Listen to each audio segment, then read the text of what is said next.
Bonjour tout le monde. Alors lundi 3 mars, il est 6h30. J'ai passé une très bonne nuit. Le soleil est en train de se lever, la lumière arrive. Il y a un beau panorama là. En ouvrant la porte de la tente, je vais vous montrer. Hop, voilà ce que j'ai découvert au lever. Il y a de la brume, un froid plutôt sec malgré la brume. Mais il fait frais quand même, hein, parce que vous voyez ma tente. Voilà. Donc il gèle. Mais ça va. J'ai un duvet en 0 degré confort et qui a été suffisant parce que j'ai l'habitude de dormir tout nu. J'étais tout nu. J'ai même pas mis de couche supplémentaire, donc j'ai passé une très bonne nuit. Voilà, donc on va découvrir plein de belles choses encore aujourd'hui. Je sais pas quoi. Je vous propose de venir découvrir tout ça avec moi. Allez, tchuss!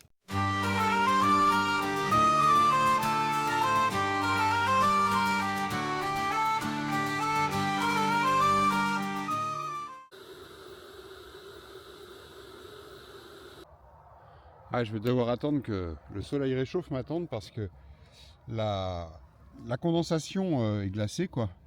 Et donc, vous voyez, quand je frotte un peu, ça fait tomber comme de la neige, quoi. Donc, en fait, ma tente, elle est mouillée. J'ai remis le béret parce que le soleil tape dur, là. Alors, ce matin, il y a un pèlerin qui est passé devant mon bivouac. On a pu échanger et discuter, c'était chouette. J'étais content de le voir. C'est un pèlerin belge. Et je trouve qu'on a des profils assez communs. Parce que il est parti de chez lui, à Bruxelles, tout comme je suis parti de Poitiers.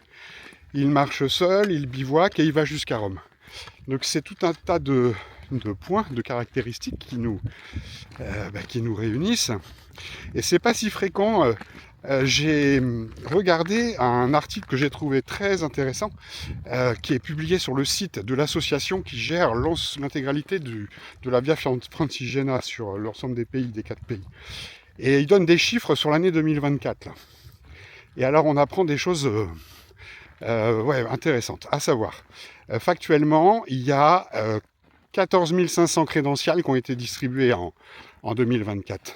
La crédentiale, c'est le document, vous savez, le passeport du pèlerin qu'on fait tamponner sur les villes et sur les étapes. Ils estiment que 20% des gens n'ont pas de crédential. Donc ça ferait 17 000 personnes qui marchent, quoi. En ce qui concerne les testimoniums, donc ça c'est le document qui est remis à Rome, à Saint-Pierre à l'arrivée, et qui atteste que vous avez fait le pèlerinage de Rome. Des testimoniums, en 2024, il y en a eu 6000 de distribués, ce qui est en très nette augmentation par rapport à 2023 où il y en avait 3500. Ce qui montre que la Via Francigena est en fort hausse de fréquentation. Même si on est vraiment très très loin de Saint-Jacques-de-Compostelle, parce que Saint-Jacques, pour mémoire, c'est plus de 450 000, c'est pas loin de 500 000. Vous voyez, donc ça n'a rien à voir, là, on est sur 6000. C'est pratiquement 100 fois moins, quoi. Voilà. Alors, sur cette quantité de personnes, c'est assez varié. Et ce qui m'a bien intéressé, c'est les villes de départ et d'arrivée. Parce qu'à mon grand étonnement, la ville d'arrivée qui arrive en tête, c'est naturellement Rome, mais dans 60% des cas seulement. Donc je me demande même si c'est pas 40%. Oui, si, pardon, je vous dis des bêtises, 60... Oui, c'est 40%. 60% des gens ne vont pas jusqu'à Rome, quoi. Ils font un tronçon de la Via, mais ils vont pas à Rome. Donc vous n'avez que 40% de ces 17 000, quoi, qui vont jusqu'à Rome. Et ensuite, on a les villes de départ. Et les villes de départ, le trio de tête, très largement, se situe en Toscane. Sienne, Lucca et d'autres villes. On est à 300, 350, 400 peut-être au plus loin de Rome. Voilà. Et donc, la conclusion que j'en tire, c'est que des personnes qui partent en amont de la Toscane, donc de loin, quoi, et qui vont jusqu'à Rome, bah vous faites 30%, enfin 40% des gens vont jusqu'à Rome, à l'intérieur, et 30% partent de Toscane. Donc il reste 10%, quoi. Sachant qu'une des principales villes de départ, c'est Aoste, donc après les Alpes. Donc des gens qui viennent de plus loin, et par définition de Canterbury, hein, qui est le point de départ de ce tracé, il n'y en a sans doute pas beaucoup. Voilà, ça c'était un premier point que je trouve notable. Ensuite, là je vais pouvoir vous montrer parce qu'il y a un graphique. On a des informations sur le type de déplacement. Donc à pied, dans 87% des cas, je crois. Le reste c'est du vélo. Ah, il y a un véhicule genre secours qui passe là. Ensuite, les tranches d'âge. Il y a pas mal de jeunes, comme vous pouvez voir. Après, moi j'ai 54 aujourd'hui, 55 cette année. Donc je suis un petit peu à la fourchette, à la jonction entre deux des camemberts là, mais on est nombreux dans les 45-65. Quand on additionne les deux, on arrive à un petit 40%, je crois. Voilà. Après, je suis un peu perdu là. Ah si, là il y a une flèche, mais elle n'est pas claire, c'est par là. Qu'est-ce qu'on retient d'autre? Alors, les gens qui le font tout seuls, comme moi, ou notre ami Mathieu, qui est parti de Suisse, ou notre ami belge, on n'est que 14%. Ensuite, il y en a beaucoup qui le font en couple, et encore plus en groupe. Voilà. Donc, vous voyez, c'est tout ça qui m'amène à vous dire que des profils qui partent de loin, et idéalement de chez eux, pour aller jusqu'à Rome, et qui le font tout seuls, on n'est pas tant que ça. Moi, je m'attendais pas du tout à ces chiffres-là. Si on m'avait interrogé sur le nombre de personnes qui le font seuls, je vous aurais dit, je sais pas, 60-70%. C'est 15%. Donc je pensais pas que c'était pas plus fréquent, quoi. Voilà quelques informations que j'ai trouvées intéressantes. Qu'est-ce qu'on a d'autre sinon les pays? Alors 70%, ce sont des Italiens. Et la France, on arrive numéro 2. Sinon, ça vient d'un peu partout, hein. Il y a 50 nationalités. Donc vous voyez, là, moi j'ai croisé un Belge, un Suisse. Ça tombe bien, on est francophones tous. Et alors, il est possible ou probable qu'on se retrouve ce soir. Je ne vais pas bivouaquer, mais il y a un hébergement pèlerin qui me séduit beaucoup parce qu'il est installé dans une très ancienne abbaye. Et c'est surtout un lieu de passage et d'hébergement de pèlerins historique, mais vraiment historique. Ça existe depuis le 5e siècle. Donc comme je marche quand même sur ce sentier, sur ce chemin qui était très fréquenté au Moyen-Âge, là j'ai la certitude que les pèlerins à l'époque s'arrêtaient là. Donc ça me plaît bien de m'y arrêter aussi.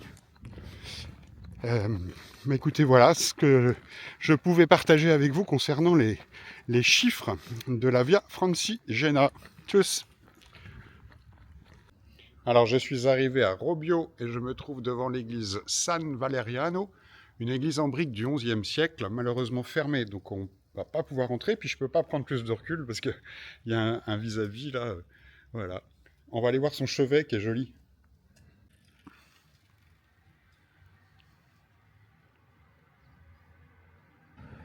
Alors je me trouve devant l'église San Pietra de Robbio, une belle église du XIIe siècle. Nous voilà au chevet de cette église San Pietro de Robbio, qui est vraiment très jolie, je trouve. C'est sans aucun doute le principal point d'intérêt de cette petite ville de Robbio. Aussi, je trouve vraiment dommage qu'il n'ouvre pas parce que il n'y a que ça à voir.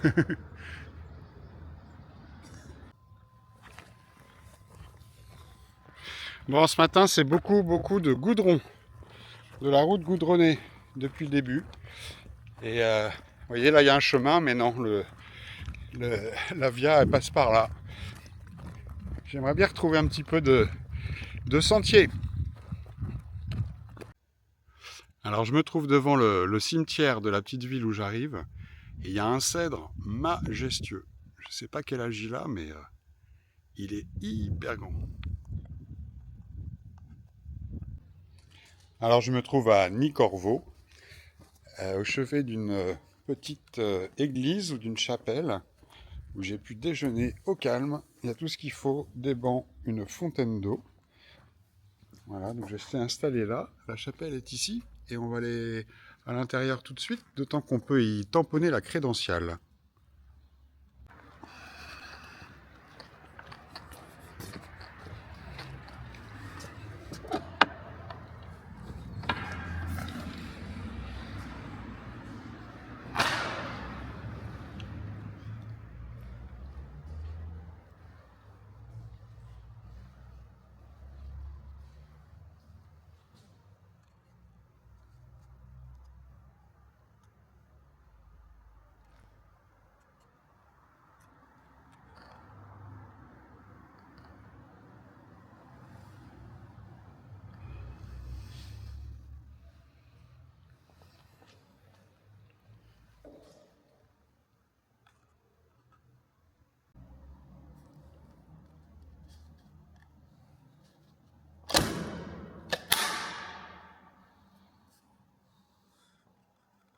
Alors cette étape officielle de la Via Francigena entre Robbio et Mortara est clairement pas la plus agréable.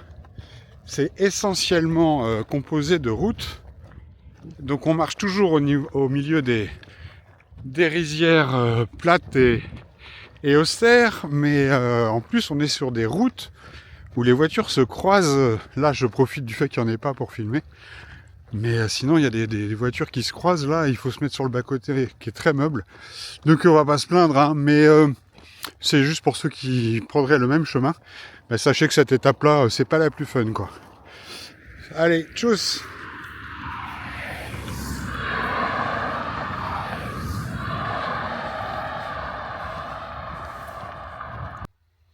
Un petit peu de musique française années 30, ça vous dit?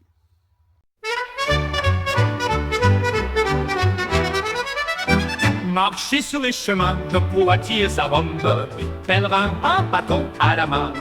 Traverser les saisons, traverser les régions. Il parcourt bois et champs, découvre des châteaux et des églises romanes. Du Berry à la Toscane, de l'Auvergne au Piémont, il trace son chemin. Marcher sur les chemins de Poitiers à Rome, pèlerin, un bâton à la main. Traverser les saisons, traverser les régions. Pèlerin de l'aventure, mon Dieu, quelle liberté! Dans la beauté de la nature, mon âme apprend à s'élever. Marcher sur les chemins de Poitiers à Rome, pèlerin, un bâton à la main. Traverser les saisons, traverser les régions. Pèlerin de l'aventure, mon Dieu, quelle liberté! Dans la beauté de la nature, mon âme apprend à s'élever. Marcher sur les chemins de Poitiers à Rome, pèlerin, un bâton à la main. Traverser les saisons, traverser les régions.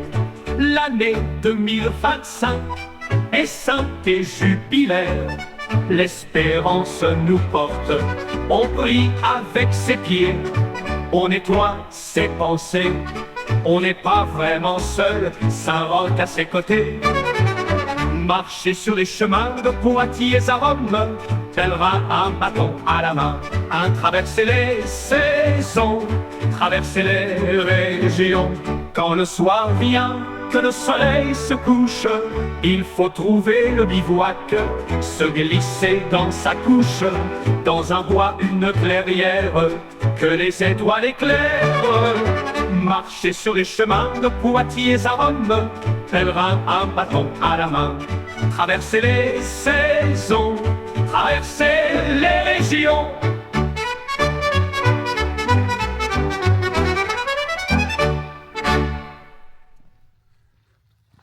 Alors vous voyez devant nous là, c'est une cascina. Nous on pourrait penser que c'est une ferme, une grosse ferme. En fait, typiquement ici, la société était organisée différemment. D'ailleurs, quand vous regardez dans le paysage, c'est tout à fait notable. C'est-à-dire qu'il n'y a pas de ferme, des petites fermes, et il n'y a pas de maison. Et donc tout ça s'explique par l'histoire de l'organisation de la société dans ces rizières italiennes, puisque en fait, les familles vivaient regroupées dans des cassinas, donc des grands ensembles où ils vivaient à plusieurs familles et ils exploitaient les terres. Il y avait une hiérarchie là-dedans et il y avait une vraie vie sociale, puisque sur les grosses cassinas, il y avait jusqu'à 40 familles. Il était fréquent qu'il y ait jusqu'à 10 familles, mais les plus grosses 40. Et pour certaines, elles avaient vraiment à l'intérieur une école, une église, à minima une chapelle. Et donc c'est quasiment un village en fait, hein. Et ils étaient regroupés comme ça dans un seul et même grand bâtiment. Voilà, si bien qu'aux alentours, il n'y a pas de maison, il n'y a pas de ferme, tout ça est resté. Après, un petit peu comme en France, on voit des cassinas qui sont toujours debout, mais les agriculteurs, ils ont beaucoup moins besoin de bras qu'avant, etc., ici comme ailleurs. Et donc, ici comme en France, ils se font souvent construire une maison neuve, un gros pavillon, à côté des anciens bâtiments qui étaient encore occupés il n'y a pas si longtemps. On voit des antennes de télé. Voilà, sinon toujours au niveau du paysage, toujours les rizières, hein. Voilà. Tout.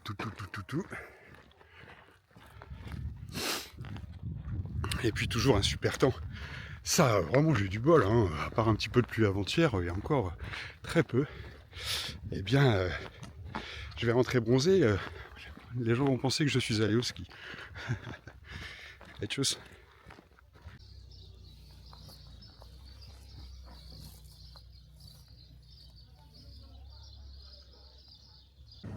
Je me trouve à Mortara, devant la mairie, qui est d'une belle couleur avec cet éclairage.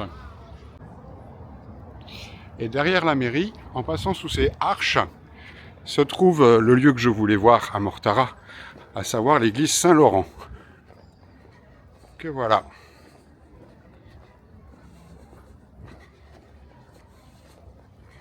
Il n'est pas impossible qu'à cette heure-là, il y ait un chapelet. J'ai remarqué que dans beaucoup d'églises, en fin d'après-midi, ils disent un chapelet.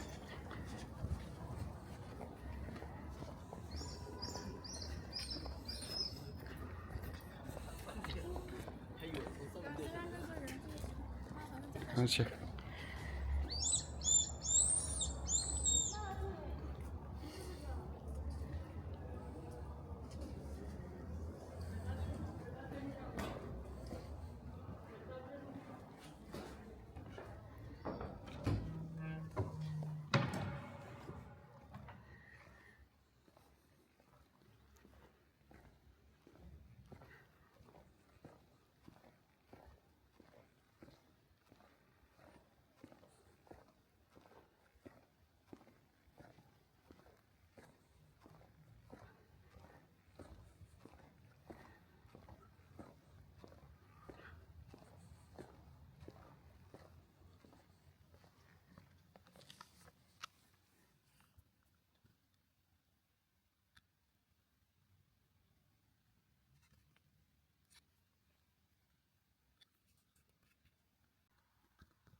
Oui, il semble y avoir beaucoup de très belles choses à voir dans cette église. Malheureusement, elle est très très sombre et il n'y a pas d'éclairage, quoi. J'ai pas trouvé d'éclairage ni gratuit, ni payant, ni tout court, voilà.